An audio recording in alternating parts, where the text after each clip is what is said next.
Yeah, she's irrelevant. It doesn't matter. It makes no difference whether she goes tomorrow, next week, the week after. She's toast. But equally, I think Hunt's irrelevant. This government, government is putting it too kindly. It's this rabble that happened to occupy the government benches are clearly not fit for purposes of government. It doesn't matter whether there's an election in 6 to 8 weeks' time or in two years' time. The Tories, who's going to bet on a new Tory government? There isn't going to be one.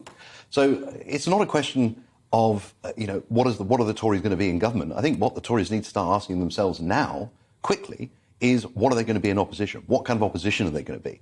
And because God knows we will need a strong opposition when you have a Labour government and the BBC in lockstep. That will be, a loving for the ages. And what role will the Tories play there? How's it gone so wrong? I mean, an 80-seat majority. One of the first times they'd gone to the country with what seemed to me to be a genuinely conservative manifesto. Do you think it's still the splits from Brexit that are playing out? Well, I think that's one of the splits, but they run deeper than that. I think, to be brutal about it, a lot of Tory MPs aren't Tories.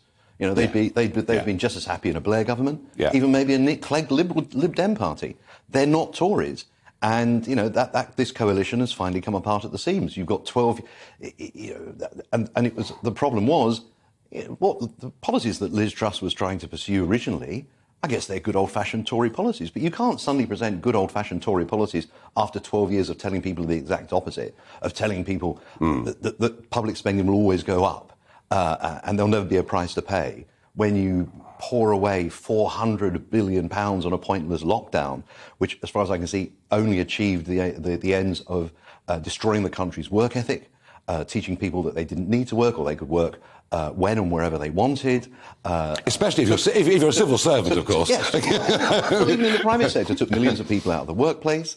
When you teach people that there are no consequences in their personal life for anything that happens. So that reversal was too much to accept. You have to spend years, laying track for that kind of thing, for educating people about why the consensus of the last 20 longer years is wrong. Yeah, you can't turn on a sixpence. You make the point they will have to decide whether it's in 6 or 8 weeks or 2 years.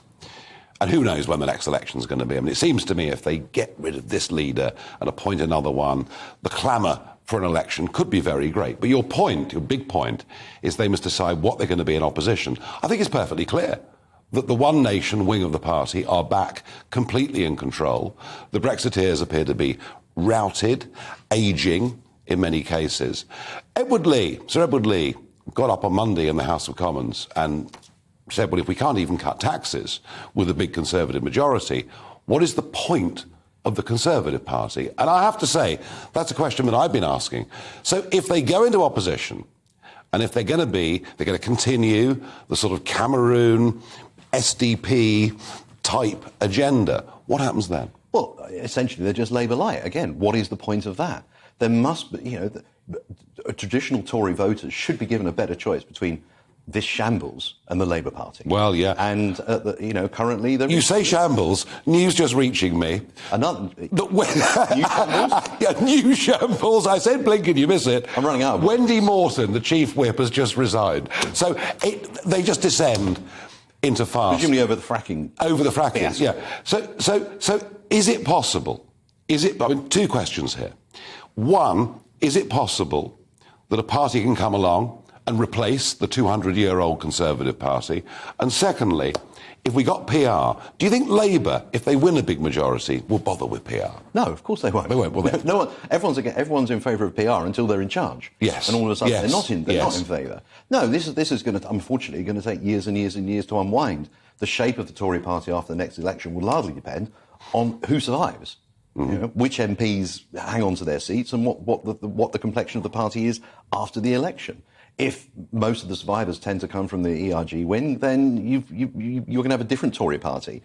But, as you say, if the Tory party just becomes that Cameroonian Labour light, then what is the point? If they're not going to offer an alternative to the British people, then who will?